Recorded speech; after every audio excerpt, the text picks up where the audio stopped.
औरत समाज का वो पहलू है जिसे हम बड़ी प्यारी नज़र से देखते हैं।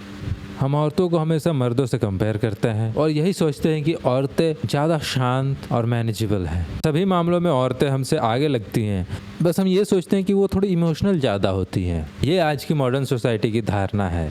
बट जैसे जैसे सोसाइटी मॉडर्न होती जा रही है, औरतें अंदर ही अंदर अब बदलती जा रही हैं। उनका सोचने का, रहने का सारा तरीका बदल रहा है। ये जो वीडियो तुम देख रहे हो,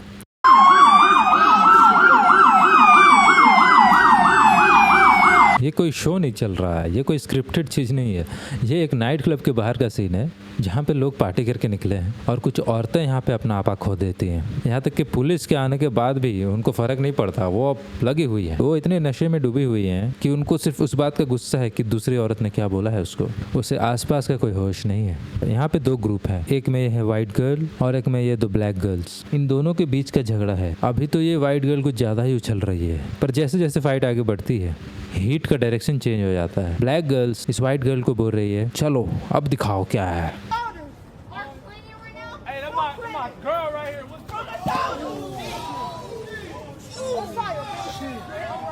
और ये बेचारी वाइट लड़की मार खाती है। इतना कस के घुसा लगता है कि वो सीधा नॉकआउट हो जाती है। फिर होती है पुलिस की एंट्री। अब पुलिस समझा नहीं रही, अब तो वो दौड़ा के पकड़ती है।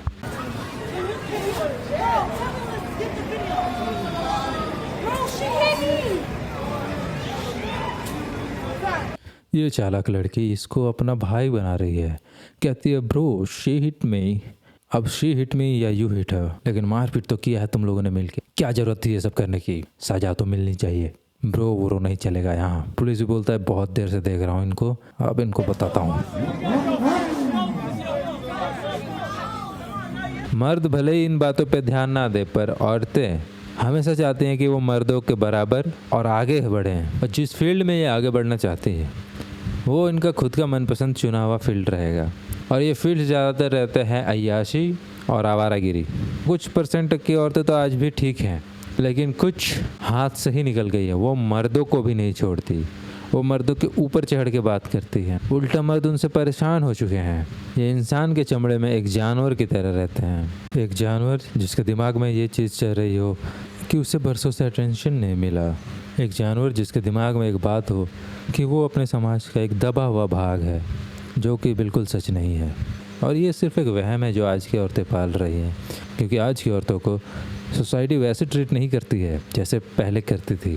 पर इनका दिमाग में खुद को डिफेंड करने के लिए यही सब चीज़ें चलती हैं जो आज से 100 साल पहले की थी। Don't listen to the white dude. He don't know what style is. He don't know what beauty is. I'm being nice. I said you guys look beautiful. Why would you do that? He's really nice. You guys look beautiful. You guys are great. Fucking with the game, bro. Well, I can get the fuck away from you. I'm not gonna hit you. Oh shit. She about to grab his dick. Oh, Matt's getting jumped. Matt, get out of there. Matt, get out of there. Get out of there. Get out of there. Get out of there. Grab my phone real quick. Grab my phone real quick. No. Can you grab? Come here. No. Don't- Grab your fucking phone. Oh shit. Oh no.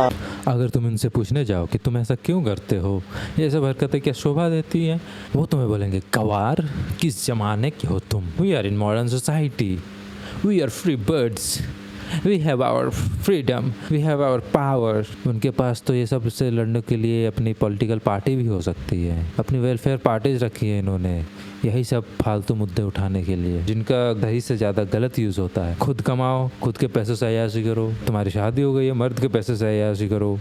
शादी हो गई है, divorce हो गई है, फिर भी मर्द के पैसे से अय्याशी करो। एक बच्चा पैदा कर लो जिसके नाम पे तुम पैसे ले सकते हो, उस बच्चे को बस 2 टाइम दूध पिला दो और पैसों से अय्याशी करो।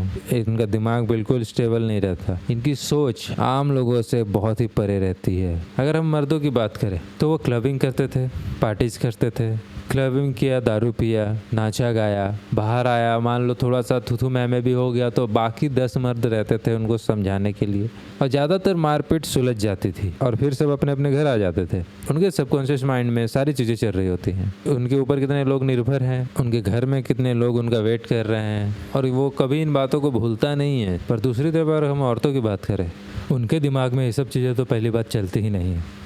वो ये सब चीज़ें करती हैं एक्सप्लोर करने के लिए, सबके साथ कदम से कदम मिलाने के लिए, अपना एक फेक स्टेटस बनाने के लिए।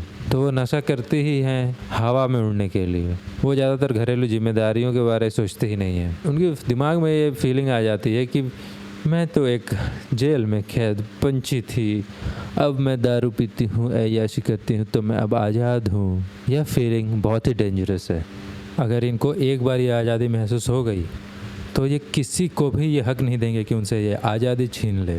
फिर उनके लिए कोई रिश्ता, कोई नाता मैटर नहीं करता। अब यही चीज़ उनके लिए सबसे बड़ी है। एक बार उन्होंने ये चीज़ देख ली तो बस उनको ये चाहिए। किसी भी एक घर के लिए जहाँ की औरतें ये सोचती हैं वो घर में कभी शांति नहीं रह सकती। उस घर में सबसे ज़्यादा परेशान होगा वो मर्द, और लंबे समय के बाद वो औरत भी काफ़ी परेशान होगी। यह कल्चर बिल्कुल ठीक नहीं है कि रात भर कहीं जाके तुम अय्याशी करो, कुछ होश है न खबर, सब तुम्हारे बाप की जागीर लगती है, तुम्हारे लाइफ में किसी चीज़ की कोई टेंशन ही नहीं है, तुम जिसको मन उसको कुछ भी बोल रहे हो, किसी के साथ भी कुछ भी कर रहे हो, कहीं भी जाके मारपीट कर रहे हो, और क्योंकि तुम औरत हो तुम ये सोच रहे हो कोई तुमको कुछ बोलेगा नहीं, करेगा नहीं। ये सोच बहुत गलत है। तुम्हें नहीं पता तुम्हारा पाला किससे पड़ जाए। इस बाहर की खतरनाक दुनिया में सब लोग एक जैसे होते नहीं हैं। जिस सेफ जोन में औरतों को रखा गया था आज तक, वो आज़ादी के नाम पे इस सेफ जोन से बाहर आ रही हैं और धीरे धीरे उस खतरनाक दुनिया की तरफ बढ़ रही हैं, जिससे तो बहुत मर्द भी डरते हैं।